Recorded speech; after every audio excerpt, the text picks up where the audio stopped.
नमस्कार बच्चों।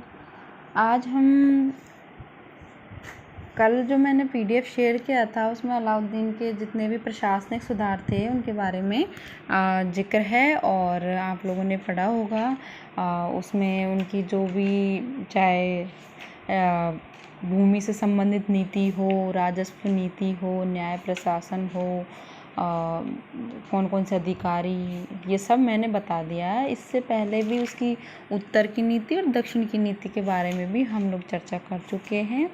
अब आज हम बात करते हैं अलाउद्दीन के आर्थिक सुधारों की। ठीक है बच्चों, तो अलाउद्दीन के जो आर्थिक सुधार है उसमें सबसे जो महत्वपूर्ण और जो सबसे बड़ा जो उसका नियम था या जो नीति थी जो उसने लागू की प्रशासन में, वो थी अलाउद्दीन की बाजार नियंत्रण नीति, बाजार नियंत्रण व्यवस्था। ठीक है, अब हम सबसे महत्वपूर्ण थी उसकी बाजार नीति और बाजार नियंत्रण व्यवस्था, तो हम पढ़ेंगे कि इसकी जानकारी हमें कहाँ से मिलती है कि उसने इस तरह की कोई नीति भी लागू की थी। तो इसके बारे में जानकारी की जो स्रोत है हमारे लिए वो है, एक तो जियाउद्दीन बरनी है इतिहासकार, उसने अपनी एक किताब लिखी है तारीख ए फिरोज शाही।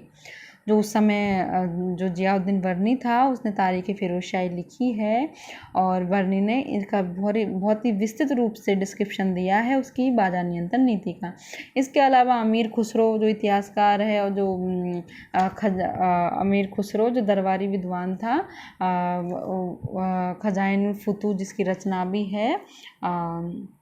ठीक है, तो एक इसके ग्रंथ से भी हमें इसकी जानकारी हमें प्राप्त होती है कि यहाँ जो बाजार नियंत्रण नीति थी उसको लागू किया अलाउद्दीन ने। ठीक है, तो बरनी के बाद अमीर खुसरो, और तो बरनी के बारे में पहले भी जिक्र हो चुका है कि इसका जो 1285 में बलबन के समय में सैयद परिवार में इसका एक जन्म हुआ था और इसके चाचा थे अलाउ मुल्क जो अलाउद्दीन खिलजी के मुख्य सलाहकार भी होते हैं, दिल्ली का कोतवाल भी था।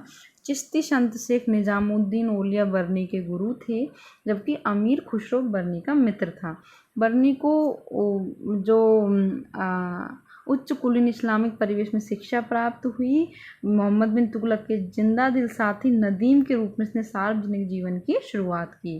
ठीक है, अब 1353 में इसे जेल में डाल दिया गया और घोर मानसिक संताप, आर्थिक कष्टों की परिस्थितियों में सुल्तान फिरोज शाह तुगलक के राज्यकाल में 72 वर्ष की आयु में 1357 में इसने अपना ग्रंथ लिखा तारीख ए फिरोज शाही, और फिरोज शाह को खुश करने के उद्देश्य से ही पुस्तक का शीर्षक संभवतः तारीख ए फिरोज शाही रखा गया। अब 1259 से लेकर फिरोज शाह को छठे वर्ष तक के सभी शासकों का यहाँ पे वर्णन है, मतलब 1259 से 1357 तक जितनी भी घटनाएं हैं उसका वर्णन जियाउद्दीन बरनी की तारीख फिरोज शाही में हमें मिलता है। ठीक है, तो आज हम बात करते हैं कि इसने जो अपनी बाजार नियंत्रण नीति के बारे में बताया अलाउद्दीन की, उसमें क्या चीज़ थी। तो सबसे पहले अलाउद्दीन ने जैसे ही चित्तौड़ विजय की थी वहाँ से लौटा 1303 में, तो 7 अध्यादेश जारी किए और एक के बाद एक 7 अध्यादेशों में प्रत्येक वस्तु की कीमत को उसने निर्धारित किया, जिसमें खाद्यान्न, शक्कर, रसोई तेल से लेकर सुई तक और आयात किए गए कीमती वस्त्रों से लेकर घोड़े, मवेशी और गुलामों तक की बाजार कीमतें कठोर नीति के द्वारा उसने निश्चित की। बरनी के अनुसार बाजार नियंत्रण के इन उपायों को 7 अधिनियमों का नाम दिया गया, जिसमें पहला था कि सभी प्रकार की वस्तुओं, खाद्यान्नों, वस्त्रों, दासों और मवेशियों के मूल्यों का निर्धारण। दूसरा था बाजार का अधीक्षक, एक बाजार अधीक्षक नियुक्त किया जिसे कहते थे शहनाए मंडी, शहना ए मंडी, बाजार अधीक्षक। बरीद क्या था? गुप्तचर, खुफिया अधिकारी।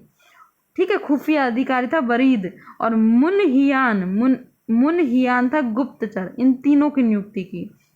ठीक है, तो दूसरा नियम ये, उसका दूसरा अध्यादेश। तीसरा, दोआब क्षेत्र में अनाज के माध्यम से लगान की सख्ती से वसूली की जाए, ये इसका तीसरा आदेश। चौथा, खाद्यान्न व्यापारियों को शहनाए मंडी कौन? बाजार का अधीक्षक के नियंत्रण में रख दिया गया, वह अनाज को दिल्ली तक लाने की व्यवस्था हुई। पांचवा, अनाज सस्ता खरीदकर महंगा बेचने और जमाखोरी पर प्रतिबंध लगा दिया सुल्तान ने। छठा, लगान वसूली की समुचित व्यवस्था कर निर्धारित मूल्य पर सरकारी अधिकारियों को अनाज खरीदने की सुविधा दी। लगान वसूली समुचित रूप से होगी। निर्धारित मूल्य पर सरकारी अधिकारियों को अनाज खरीदने की सुविधा दी गई। 7वां और अंतिम, मंडी अथवा अनाज के बाजार के दैनिक क्रियाकलाप संबंधी प्रतिवेदन यानी रिपोर्ट हेतु गुप्तचरों को विशेष निर्देश सुल्तान की ओर से दिए गए कि मंडी में जो वस्तु के भाव है वो कहीं ज़्यादा तो नहीं है, हर चीज़ की रिपोर्ट गुप्तचर अलाउद्दीन को ला के देंगे। तो इसके 7 नियम थे जो उसने अचानक से जारी किए। अब एक बहस छिड़ती है कि उसने ऐसा क्यों किया, बाजार नियंत्रण के उद्देश्य क्या थे, क्यों बाजार नीति उसको, अलाउद्दीन की बाजार नियंत्रण नीति उसको क्यों लाना पड़ा। तो खजाइनुल फुतूह अमीर खुसरो की रचना है। उसमें अमीर खुसरो बताते हैं कि सुल्तान की यह योजना जनता के सुख चैन और कल्याण हेतु थी। वो जनता की भलाई हेतु प्रयासरत था, इसलिए उसने सोचा कि क्यों न सभी वस्तुओं के भाव निर्धारित कर दिए जाए ताकि जमाखोरी और तस्करी पर प्रतिबंध हो और जनता का कल्याण हो। एक मत तो कहता है ये, किंतु कुछ इतिहासकार इस योजना का उद्देश्य मूल्य वृद्धि की समस्या पर नियंत्रण करने का प्रयास भर मानते हैं। तो मूल्य क्यों बढ़े, पहली चीज़ तो इसलिए क्योंकि अलाउद्दीन ने जब अपना राज्यारोहण किया था तो दिल्ली की जनता को मुक्त हस्त से धन वितरित किया। अब लोगों के पास सोना चांदी तो बहुमूल्य हो गया, किंतु बाजार में वस्तुओं की पूर्ति पहले जितनी ही थी, यानी धन तो बहुत है लेकिन वस्तुओं की अब वस्तुएं कम है, तो ऐसी मात्रा में मूल्यों में वृद्धि होगी। ये इकोनॉमिक्स का सिद्धांत होता है कि जब धन अधिक हो जाता है समाज में व्यक्तियों के पास, लेकिन जो वस्तुओं की पूर्ति पहले की भांति उसी रफ्तार से होती है, यानी पहले जितनी वस्तु बन रही थी अभी भी उतनी ही बन रही है, किंतु धन अत्यधिक है पब्लिक के पास, तो वो जाएंगे उसे खरीदने के लिए। अब चूंकि पहले एक ही खरीदार आता था एक वस्तु का, अब सबके पास धन है तो 5 खरीदार आएंगे, तो उस वस्तु के भाव बढ़ेंगे या नहीं बढ़ेंगे। जनरल थ्योरी है, इकोनॉमिक्स का सिद्धांत है, इसे ही बोलते हैं मुद्रास्फीति, यानी मुद्रा की वृद्धि होना। ठीक है, इसमें मुद्रा की मूल्य बढ़ते हैं और किंतु उसकी वस्तु की कीमत तो बढ़ती है और मुद्रा का मूल्य बढ़ जाता है। ठीक है, दोनों चीज़ें। अब आप यहाँ देखिए, मतलब मुद्रा की क्रय शक्ति घटना, क्रय शक्ति तो घटती है और उसका मूल्य बढ़ जाता है।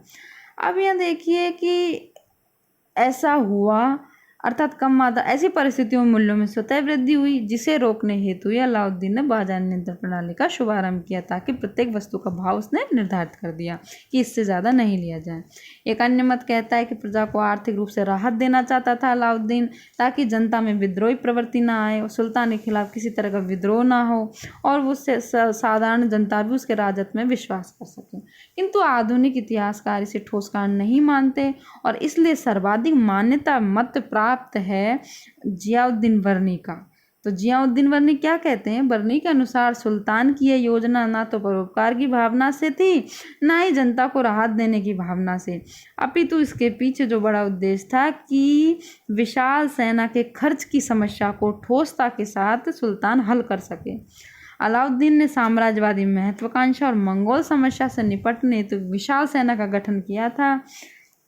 सामरिक महत्व वाले जैसे किलों का निर्माण, ऊंची दीवारों का निर्माण, और इसलिए वो उसने विशाल सेना का आर्थिक भार उसका राजकोष वहन कर सके, इसलिए विशाल सेना रखना तो आवश्यक था, किंतु वो उनकी वेतन में वृद्धि नहीं करना चाहता था। कम वेतन में ही सैनिक आर्थिक रूप से संतुष्ट हो सके, इसलिए सुल्तान ने दैनिक काम में आने वाली प्रत्येक वस्तुओं को सस्ते दामों पर उपलब्ध कराने का निश्चय किया और यही इसके पीछे का उद्देश्य भी था। अलाउद्दीन की बाजार नियंत्रण प्रणाली संभवतः इसी का ही परिणाम थी। ठीक है, लेकिन इसका फ़ायदा दिल्ली के आम जनता को भी हुआ, क्योंकि सैनिकों के साथ साथ आम जनता भी दिल्ली में बस रही है। अब आप देखिए कि यह बाजार नियंत्रण का कार्य क्षेत्र क्या है। तो बाजार नियंत्रण का कार्य क्षेत्र की क्या केवल दिल्ली में ही था ये सुविधा, या आसपास के सारे ही क्षेत्रों में जहाँ जहाँ उसका साम्राज्य फैला था।